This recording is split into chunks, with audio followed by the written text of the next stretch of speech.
and we move on. Thoughts? Crazy. Absolutely crazy. And I know when, as a United fan discussing Liverpool, or in your case, as a Liverpool fan discussing United, people can at sometimes think you're being a little bit disingenuous because of the rivalry between the two teams. I have a massive, massive, massive amount of respect for Liverpool Football Club. I feel like my own club, Manchester United, wouldn't be as big a club as they were if it wasn't for Liverpool, and vice versa, because the way we were able to drive each other on over the years. And it doesn't give me any great pleasure to see Liverpool not being where they should be. And I think watching what's gone on so far at Liverpool this year, it's actually been quite hard to stomach, even as a United fan, because the drop off from where Liverpool were, say, 18 months ago to where they are now is, it's like coming off the north face of Mount Everest. It's absolutely bananas. I have to say, and I spoke about this to with a Liverpool fan the other day. He's a big Liverpool fan, and I was speaking to him, and he said, I hear people giving out about FSG. He said, like, what do we want? They've ponied up for all these players, They've given us players. They've given us Cody Gakpo. They've given us Darwin Núñez. They've given us big money for these players. Part of it is down to the manager, where he's now not getting a tune out of the flu. Plus, when we needed midfielders, he authorised moves for attackers. And, there's a lot to be said about that. If Liverpool had spent the best part of €150 million between Darwin Núñez and Cody Gakpo, and haven't brought in one midfielder to kind of settle the balance in the midfield, that has to be on Jurgen Klopp as well. It has to be. I mean, there's more than enough players out there. I know, obviously, they brought in the boy Arthur Melo, and the deal went a bit sour when he came in and got injured so quickly, but there's lots of deals that are available like that. Why weren't Liverpool in the Marcel Sabitzer deal? That would have been a perfect deal for Liverpool. Get you through, from now to the end of the window. Sorry, to the end of the season. Let you send them back to Bayern.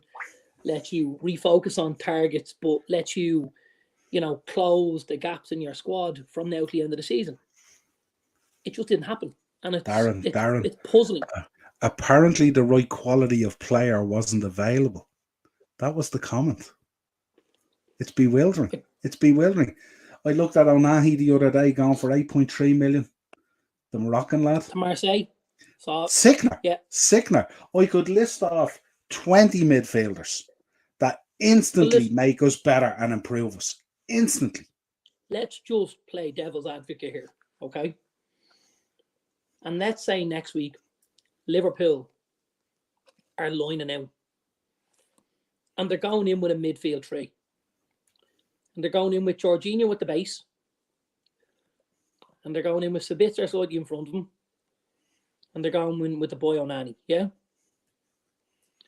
And they've cost you a combined total of about 25 million in fees and loan deals.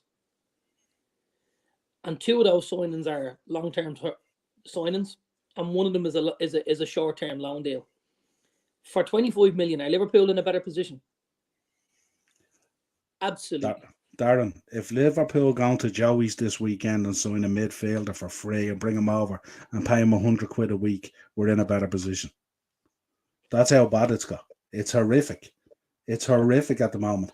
And you cannot tell me for 1 minute here that Jurgen Klopp didn't know that Sabitzer was available with his links to Germany and stuff like that, and how in tune he would be in that market and stuff like that. And I just we've been so obsessed with the FSG takeover, sale, shareholder investment, whatever the hell it is. The fan base has become toxic, going in on each other.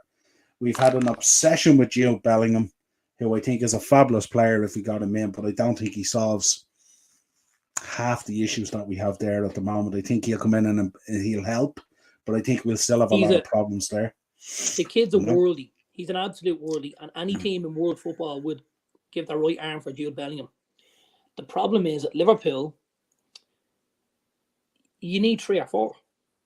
So minimum to go out and spend all that money on one player and then have to go around the bargain basement to patch up what's around them. That makes no sense. Like Liverpool for a couple of years there were synonymous with going in and with finding these players at a level and picking them up for 10, 15, 20, 30 million and turning them into world stars like they did with Sadio Mane, like they did with Bobby Firmino, like they did with Mohamed Salah, like they did with Trent Alexander-Arnold, Robertson. You know, all of these guys, right? And now all of a sudden they're looking at buying the next big thing in Jude Bellingham. That doesn't stack up for me. It just doesn't stack up. They've looked away from what the formula was that was working, and they're looking at another kind of a formula. I don't know whether it's down to the FSG thing where they're just trying to appease people by getting certain names in the door, which they hope is going to quieten down the naysayers. I'll tell you what will quieten down the naysayers, because I'm a United fan and I know how it works at clubs. You want to quieten down the naysayers, win trophies. That's what happens. Because all of a sudden we're in top four, we're in the shake-up for a Carabao, we're involved in the FA Cup, we're still in the Europa. Where's all the Glazer out fans? Where are they all? Yeah. You know? Interesting. Yeah. Warren's back in. Well said, Noel. I agree with you 100%. That was on the Hillsborough and the police stuff and all that. Ian's in. Alison, go to bed. Alison, do what your dad tells you. Put down the iPad and go to bed. And Morris is in. Hopefully the fax machine. Hopefully the fax machine is working. Coyle in, great show, lads. Really appreciate you, Coyle, coming on and stuff like that. Love to hear from you and stuff like that. Acers is in as well. FSG not back in Jurgen Klopp is disgraceful. I don't think it's that clear cut.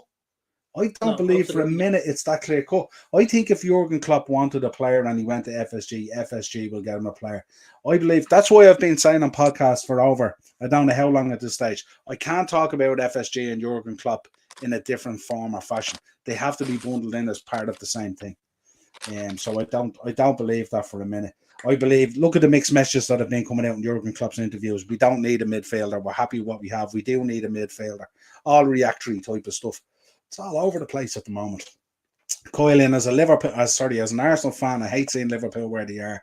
I have a lot of love and respect for Liverpool. I hope they can be back competing next season. Football is not the same without them competing. Yeah, 100%. Totally. He wasn't that kind about Man United when he was talking about them, just to... Doesn't like Man United. Doesn't like Man United. Just in breaking news on our favourite red and blue station, Man United submit deal sheet for Sabitzer. Yeah, just saying that there now. Yeah, absolutely. I don't think the deal sheet has been submitted, which means we're probably still working the deal out behind the scenes, but we've at least told them there's a deal in place in principle, and that we look forward to making this concrete before, 1 or 2 o'clock tonight, probably. Coyle, this might sound like crazy, but see those 2 boys there you're saying I can have for free? They instantly make our midfield better. Between El Nenny's work rate, which is something that we're missing at the moment, and Jorginho's steely approach at breaking up the play and controlling the ball is something we do not have at the moment. Huge. Henry's back in. Check out Henry's channel as well. Yo, upper tier, how are you? Hi, chat. Saying hello to everyone. And Ian is back in again. Shout out to everyone in the chat. Absolutely. Where are we? Warren. There is something very, very wrong at Liverpool. There's a bad smell of neglect and incompetence coming out of Liverpool. Yeah. And Warren, it's at every level. It's easy to turn around and point the finger at FSG, and I'm not defending them in any way. They have done stupid things as well. But I think this is something that's at a number of levels at the moment. Henry's in. We knew Gakpo was the only boy this window. I don't know whether we did or not. I'm not too sure that we did. I thought, for me, when I seen Gakpo coming in 2 days before the window and confirmed in the early stages of the window, I thought there was going to be plenty more. Right? I thought we needed at least 2 midfielders in this window, and that's what I was expecting to happen. I thought Gakpo was kind of a luxury signing at the time. Morrison, the players have let him down to a certain extent too. They have, absolutely, and that's, when you think about the quality of player that's in there, they haven't suddenly, 8 months ago we were shooting for a quadruple. The problem is, though, players don't get sacked, managers do. Yeah, absolutely. Nothing new, Warren. And Coyle, well said, Warren. Yeah, absolutely. Morris back in again. Go on, you good fella. Morris is in here. Now Salah has pulled a nozzle. nowhere to be seen. Yeah, absolutely. Diogo Crystal Palace is in the comments. Evening all. How are you, Diogo? Let us know. How do you feel about Crystal Palace? Sambi Lakonga coming in. What do you think? Are you happy with the business that's being done? Good man, Diogo. See y'all in April. Diego, sorry, I should say. Henry's back in. LFC, 5 transfers in for the women and just Gakpo for the men. Luke Chambers went to Kilmarnock on loan till the end of the season.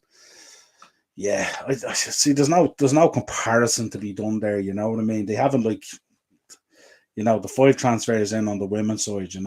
It's not a comparable thing really in terms of the business that's done at Liverpool with the seniors, the club and that senior side, I should say. Dazzler United are a great club too, mate, and it's good to see you back competing too. But I don't love you, mate. Maybe I'm jealous of all the trophies. You've had your fair share of trophies as well down through the years. I'm good. Upper tier. Cheers, Henry. What else have we got here? The Diego C Palace. Okay, at you, Morris. Good one, yeah. And Morris is back in. What Easter egg are you getting, lads? I'm going for the chopped nut. And Acers is back in. If Wolves midfield and Barris Liverpool midfield, and Jurgen Klopp should just give his notice to FSG. Yeah. Tough one, all right. I don't even think that's a contest, is it? No, I wouldn't have thought so, no. Nunez, Moutinho, Neves, that's not a contest. Diego Costa. Henry back in. Well, Salah was saying, talking to PSG only, he was saying having dinner with him with his agent. Yeah, I don't know. It's all weird. And now Kanate is in there, so we basically have no fit central defenders. Yeah, we're in serious it's okay. trouble. You've Nat Phillips, haven't you? We've Nat Phillips, yeah. We've Nat Phillips, and we recalled, I think, Reece Williams as well from his loan move. So he's back in there as well. So we can pair up the 2 boys that got us to the dance there a few seasons ago and got us back into the Champions League. Yeah, absolutely, sure. Matip and Joe Gomez. Really looking forward to the next couple of weeks. Can't wait for the league football to be back. The cup football was a nice little break for me, to be honest. Because as much as I hated it, I didn't have to care as much. But yeah, overall thoughts on the transfer window. It was massive, wasn't it, for a January? Huge. So many deals. I mean, we haven't even touched on the João Cancelo deal, really. Which is a mental deal for my money. I have to be honest with you. How Pep can let a player like that leave the building. I know all fantasy football managers are crying into their tea tonight because he was a serial point scorer, shall we say? Yeah. But just mental. He's gone on loan with a view to a £62 million or euro move. Just nuts. Absolutely nuts. I don't think you see that at the start of the window, do you? Henry ain't hanging about on Liverpool tonight, is he? Liverpool resemble a limp dick, in my opinion. No trust. We're getting there now. Diego back in as well. We needed to shore up in that squad. However, we are shopping in the bargain basket, whilst other teams have no ceilings in the transfer market. Yeah, it's mad when you see teams like Forest and all just absolutely blowing it out there. Morris back in again as well. Do you think with Chelsea signings they could break into the top 9? I think they could break into the top 9 this weekend, Morris. That's all I'm saying about that. I don't even want to discuss. Oh, stop. Ian, I was not happy with the offside rule. And Acers is back in. It's insane that Nottingham Forest destroy transfer windows. Sure is. Listen, they've spent long enough in the wilderness dealing with poverty and stuff like that. We love Nottingham Forest and stuff like that. It's good to see them back in there and actually spending money and showing a bit of let's say, ambition. Henry back in as well. No more like bottom 9. Yeah, absolutely. Yeah, we could certainly slip into the bottom half, no problem. Looking over our shoulders now at the likes of Aston Villa and all now, who had such a horrific start to the season. It's bewildering. And Acer's back in as well. If Chelsea don't get top four now, Potter, dead man walking. No, I don't think so. Definitely not agreeing with that. Definitely not agreeing with that. I think they're dedicated to the project that's there. They understand that there's a lot of flushing to be done and a lot of product to be brought in, and that product will take time to settle. And I think he'll be given the time to settle. One, because I think he's a very, very good manager. I think they recognise that as well, and it's going to take a bit of time. It's a big step up from him from Brighton as well. But I think too as well, there's not a lot of alternatives out there. We're quite short in the managerial market when you think about it, you know. There's quite a few areas where you look at in football, and I suppose managers is one of them. But like, again, we spoke about number nines earlier on. Good number nines are really, really, really hard to find. Yeah. And there doesn't seem to be exponential growth in the number nine market or in the managerial market. You know, like it's the same names cropping up all the time. And you kind of think every now and again, Jesus, I heard this name before. Yeah, well, the last guy that got sacked, he was favoured for that job and he didn't get it. And, you know, so there's a lot of recycling gets done in football. And I kind of think every now and again we need to try and, like, I love what Southampton did with Nathan Jones. He certainly wasn't top of the list, let's say. He's not fashionable. He's not European. But he's doing a good job at Southampton since he's come in. Michael Carrick obviously doing a smashing job at Middlesbrough. Not the fashionable choice, but Steve Gibson has always backed his managers up there at Middlesbrough. And he's gone in with Michael Carrick and stuff like that. But it's not easy trying to find somebody to come in and run your club the way you want it run and get a number 9 the way you want goals scored and stuff. It's really not. And I know we banter about as if, oh yeah, we'll just go and pick another one off the tree, but the reality is that's not what happens, and it's not as easy as we say. Just had an update there from Fabrizio Romano. Obviously, first of all, Keylor Navas has completed his move to Forest, but apparently the Hakim Ziyech moved to PSG. The documentation wasn't sent in time. It was sent in late. Just broke there from Fabrizio Romano. Club's trying to find a solution now. The solution now is you fucked up, baby. Solution could be we end his contract and you sign him for free. Oh, another Matt Doherty job. Mm-hmm. Interesting. Let's see. Henry's back in. Potter was stupid to take the job, and it's way over his head to fix them as Bowley is running the show, not Potter. Don't think that's the case either. I wouldn't agree with a lot of that. I think he was very clever to take the job. I think it was a great step up for him at the right time. I think he had done as much work as he could do with Brighton because they were excellent under him. I think it's a huge job for him. I don't think there's a lot to fix up. I think there's a lot of stuff to be done in terms of moving out previous managers' indiscretions, let's say, and then putting his own stamp on it, and that's going to take time. I think there's two issues there. Number one, he can't turn that job down. He can't. So even if he wants to, he can't turn it down because you don't know when this offer comes again. So to be offered Chelsea on a plate, you have to take it. They never come again. They never come again. Right. So there you go. The one thing I will say though is, with obviously Bowley taking the club over and him not having a track record in the league and as running a club like Chelsea in the Premier League, I think it was a huge gamble for Graham Potter. Because, you know, if you go into Spurs, you know what you're getting with Daniel Levy. If you go into Liverpool, you know what you're getting with FSG. If you go to United, you know what you're getting. If you go to Newcastle, you have an idea of what you're getting yourself in for because of the track record under the owners over the last few years.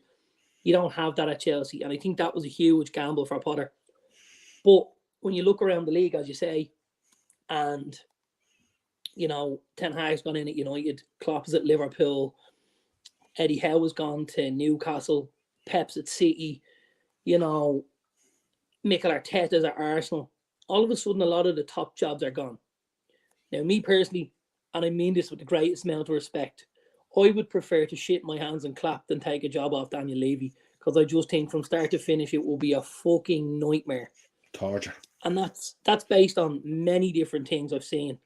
obviously the sports documentary that we had on Amazon, there's there's the rollover in managers, there's the the way he deals with transfer situations, stuff like that. There's a lot of things point to Daniel Levy being horrible to work for, if I'm honest. And other than that gig, like, what other job are you getting offered in the next 18 to 24 months? Nothing to the level of Chelsea. So you have to take it, but it's still a gutsy move based on the fact you don't know what you're getting yourself in for, or you don't know who you're getting yourself in bed with Todd Bowley. Yeah, absolutely. Ian's back in. Paul Bradshaw loved moments like this. Yeah, he would have loved it in, especially Man United back on the resurgence again. Acer's back in as well. Phil Jones will start tomorrow night. And Cheapy back in. Navas just signed for Forest. Yeah, we just went through that. And Diego's back in. I believe once both Liverpool and Man United resolved their ownership handovers, then they could give some stability for their managers, Klopp and Eric Ten Hag. Agree certainly with Eric Ten Hag. I would be very weary. I don't think FSG at the moment is going to be a sale. I think they're looking more for a shareholder and investment, and that's where I would fear. I don't know whether Klopp might have an appetite for that the way things are going, but we shall see. Morris back in. Todd's fax machine is down. Yeah, I can see it won't be a happy boy at all. Klopp the flop, a bit farce, a bit harsh, let's say. And Diego is back in as well. It's that fax machine playing up again. Call out the engineer. And Morris is back in. He's gonna get the sack down, no matter how nice a guy he is. Yeah, I don't know. I don't know. It's interesting. I don't know. I think it'd be Klopp the flop. We're back in there again. He's back in with Klopp the flop. He's not happy with Klopp, obviously. Acer's back in. FSG on the phone immediately to his agent to get a move done. Depends on whether Chelsea release him or not. FSG would certainly not be on the phone immediately, that's for sure. And Ian back in. Warren, what's the crack, fella? And Sky Sports just confirmed Everton have no deal sheets in. Absolutely not. Should we know? We know that. Sure, who look? It's going to be difficult for them to get absolutely ludicrous. Yeah, you get the feeling Deutsch was sold a story. Sounds like he tore out of the training ground. He left fairly early. And Diego's back in again. Nobody wanted to go to Everton. Yes. Surely, it's got to be worth a tenner. Deutsch out by Sunday on the basis that he didn't get a single player in the building and he was probably offered the sun, moon and stars. I don't know. It's a tidy contract that he signed. It's a nice contract that he signed. What's it? What did they say it is? Is it 5.5 mil? It's a nice contract. 2.5 years, isn't it? Yeah. Still tidy money.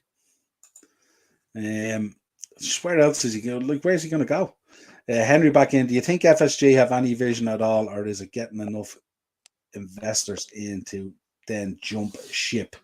It's not to get enough investors to jump ship. I think what it is their heart is set on moving into that NBA franchise, which I don't think is going to happen for a couple of years. So what they're doing is they realize this is the case, and what they're doing is they're keeping their foot into the door at their cash cow that's constantly growing in value.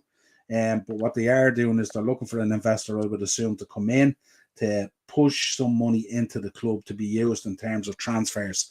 And I think that's the way they're going to go, and that's what they're looking at. I think initially they'll bring someone in on a certain investment level with a view potentially of a takeover in 24 months or so over that time period, generally building up slow.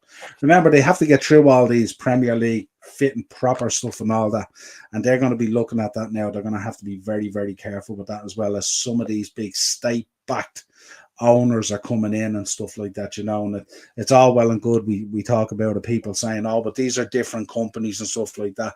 Look, follow the money train, follow the cash, and the cash comes from the same location at the end of the day. All blood money. It's Everton, all blood money either way. There's no claim billionaires. Everton board absolutely runs through someone's veins at some stage, 110%. Yeah. Everton board couldn't understand his voice speaker box. Absolutely, yeah. He's like, God, I remember when Kane used to put the thing to his throat in the wrestling. And Diego's in, absolutely. That's it, folks. We have come to the end of the show. Thank you very much in the chat. We've one more there from CG. Do you reckon Dice drinks diesel or petrol? I reckon Dice swallows diesel and then flicks a match into it and everything and burns the throat off himself the whole lot. No. Yeah. I'd say he'd be some man to go out on the points with, though. Say drinking points of diesel. Absolutely. Well, lads, cracking show again. Thanks for tuning in with us. We will be back. Morris reckons diesel. We will be back on Thursday night with Thursday Tier Talk, where we will be doing a Premier League preview for my sins. We'll have Beat the Bookie as well, and we'll have all the latest Fallout news. Who is going to be made accountable for Hakim Ziyech not getting his move in time? And we'll have more Fallout and talk, of course, from the transfer window as we have a look and ask the hard questions. Have teams done enough to succeed in what they want to do this season? We shall see. CG was in. Well done all from Diego. Appreciate it. Thanks for joining us. And CG is back in. Big Daddy cool. Absolutely. Till next time, folks, an absolutely pleasure from me and the Dazzler. This has been your Deadline Day final hour as we bring you every Deadline Day. And we will be back on Thursday. Join us then. Cheers, bud. Thanks, pal.